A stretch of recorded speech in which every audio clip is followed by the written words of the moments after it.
One day, I am predicting, Johnny Manziel will become even bigger in the city of Cleveland than his buddy and business partner LeBron James ever was in the city of Cleveland. One day, the passing connection of Johnny Manziel to Josh Gordon will heat up Novembers and Decembers, and I'm predicting Januaries in Cleveland, Ohio. And we will have Josh Gordon on this show in just a little while. Over the course of the NFL's history, you can always count on an NFL analyst to make a dumbass take about something so obviously wrong that it puzzles the fan base to their core.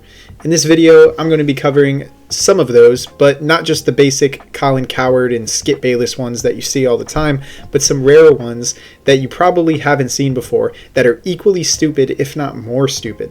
Some of these takes are the most brain-dead sentences ever formed, so strap in and prepare yourself. Here's the deal.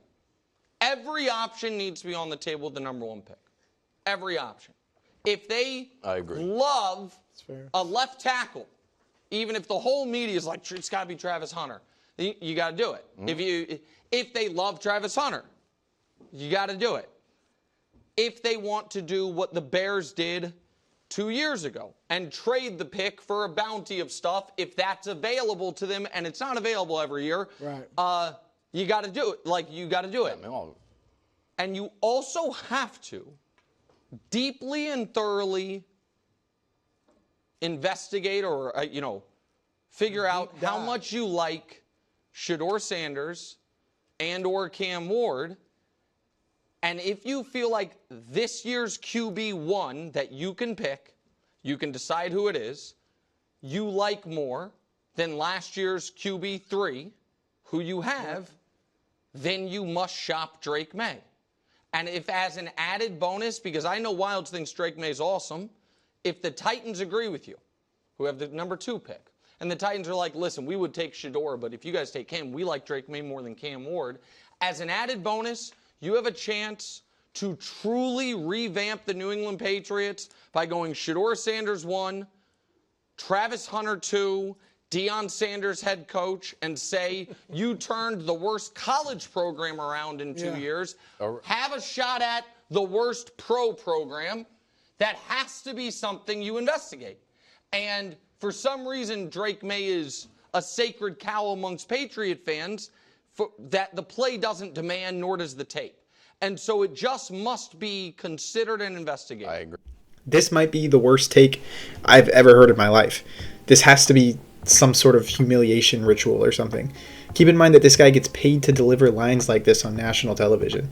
He's actually suggesting that the Patriots trade the quarterback that they just took at number 3 overall last year, who started for them in the second half of the season and flashed some unique abilities, put forward tape that was extremely exciting for the Patriots, and for a quarterback in Shedeur Sanders, who ended up falling to the 5th round and is by no means a slam dunk prospect, and his father, who was 13-12 as Colorado's head coach.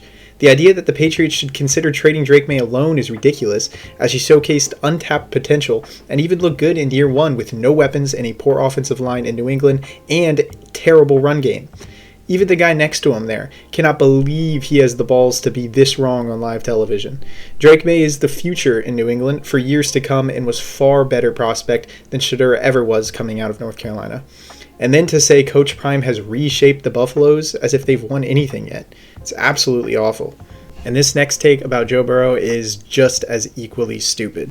Well, Joe Burrow's best days might be behind him. There's a chance, it's on the board, that we've seen the best from Joe Burrow. And don't take my word for it. Just go back and look at what we had since 2023.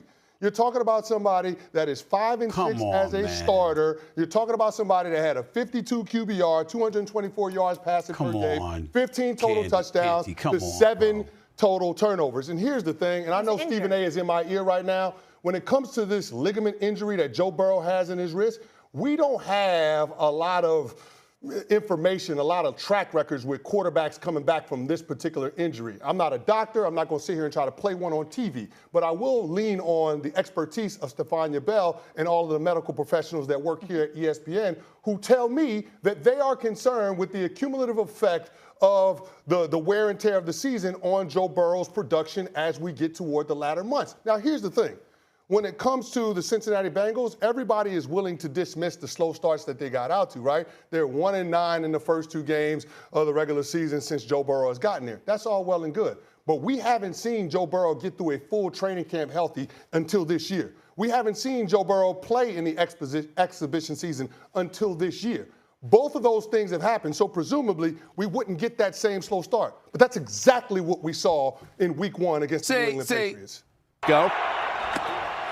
And from the pocket, Burrow now stepping back, trying to find some breathing room, and it's still alive as he throws, and it's caught by Higgins. What a sensational play by Joe Burrow. Now look, I understand his main point here is about Joe Burrow's injury history, which had been rocky at this point.